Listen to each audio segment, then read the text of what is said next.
Grace sews a transfixing true crime quilt. If Margaret Atwood didn't already exist, 2017 would have had to invent her. Earlier this year, Hulu's Emmy-winning adaptation of her novel The Handmaid's Tale looked to the near future for a story of women bound in servitude. Now, Netflix's six-part miniseries version of her Alias Grace, looks back a century and a half to find a story that is much the same in theme, but transfixingly different in style. Alias Grace, available to stream on Friday, is a true crime mystery in the form of an elliptical interrogation. It opens in 1859, in Victorian Canada, where Grace Marks, Gadon, a household servant, has been imprisoned for the 1843 murder of a farmer, Paul Gross, and his housekeeper, Anna Paquin. Grace is a sensation, a celebrity even, in large part because she is a young, mild-mannered woman. That circumstance affects every aspect of her case. The actual killer, a stable hand, Logan, accuses her of using her wiles to manipulate him and mastermind the crime. She attracts the paternalistic interest of benefactors who want to see her pardoned. They hire a progressive young doctor, Simon Jordan, Edward Holcroft, to question and hopefully save her, though his curiosity is laced with condescension. Grace is simultaneously vulnerable and strong.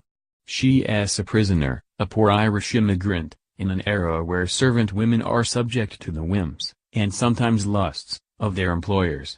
Yet there is a power in the fascination that her case inspires. Dr. Jordan hangs on her every word, and those words are all she has. This adds tension and calculation to the flashback narrative. As Grace traces her route from a childhood of abuse to her last fateful posting, she is gauging what Dr. Jordan might want to hear, feeling his reaction, titrating her response. Is she innocent, guilty, crazy? Alias Grace is less about finding the definitive truth than watching Grace feel her way to the answer that could save her. Alias Grace is a story about storytelling. One character compares Grace with Scheherazade, which makes Miss Gadon essential to its success. She is mesmerizing. She plays Grace convincingly as a timid child and a toughened inmate, and she brings both of them to Grace's wary testimony.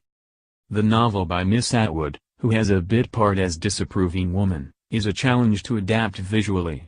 It has as internal and retrospective as Handmaid's is propulsive, though both protagonists are slyly defiant. The screenwriter, Sarah Polley, who adapted a story from the Canadian author Alice Munro into the film Away From Her, turns it into a sinuous, layered script that is constantly aware of what is being said, to whom and why. Mary Herron, I Shot Andy Warhol, directs the series dynamically. In an early sequence, Grace S. meditates on the curious phrase celebrated murderous over quick cuts of the crime: a body tumbling to the floor, a strip of cloth tightening around a throat. For all that, Alias Grace isn't overly brutal. It is an exquisitely woven fabric with blood staining the corners. The violence is often in the language, as when a servant woman describes a death scene, the result of an illegal abortion, as smelling like a butcher shop. You could almost mistake the series for a nostalgic period piece, as when a bushy-bearded Zachary Levi, Chuck, enters as a silver-tongued peddler, or when Grace befriends Mary, Rebecca Lydiard, a feisty, politically aware servant who fatefully attracts the interest of one of her employer's sons. The series follows Netflix's roughed-up Anne with an which surfaced the dark subtext of Anne of Green Gables, another story of 19th-century Canadian girlhood. The series is conscious of class. There is a little primer on colonial Canadian populism and of how patriarchy pits women against women, like Nancy Montgomery, Miss Paquin, the housekeeper and jealous lover of Grace's employer, who terrorizes the staff below her. Above all, Alias Grace is about how men abuse power over women, and how that power is always present, even when the men aren't. It is present in something as innocuous as a wedding quilt, which Grace likens to a battle flag. A bed may seem like a place of rest, she tells Dr. Jordan, but there are many dangerous things that need take place on a bed. It is tempting to think of this series, like The Handmaid's Tale, as especially timely, with today's revelations of sexual abuse in places of power. But to say that would suggest that there have been moments when these ideas would not be timely. That doesn't seem to be the message of the year of Atwood, with Grace and Handmaid standing like beacons centuries apart. Look back on the calendar, they say, and look forward. The year changes.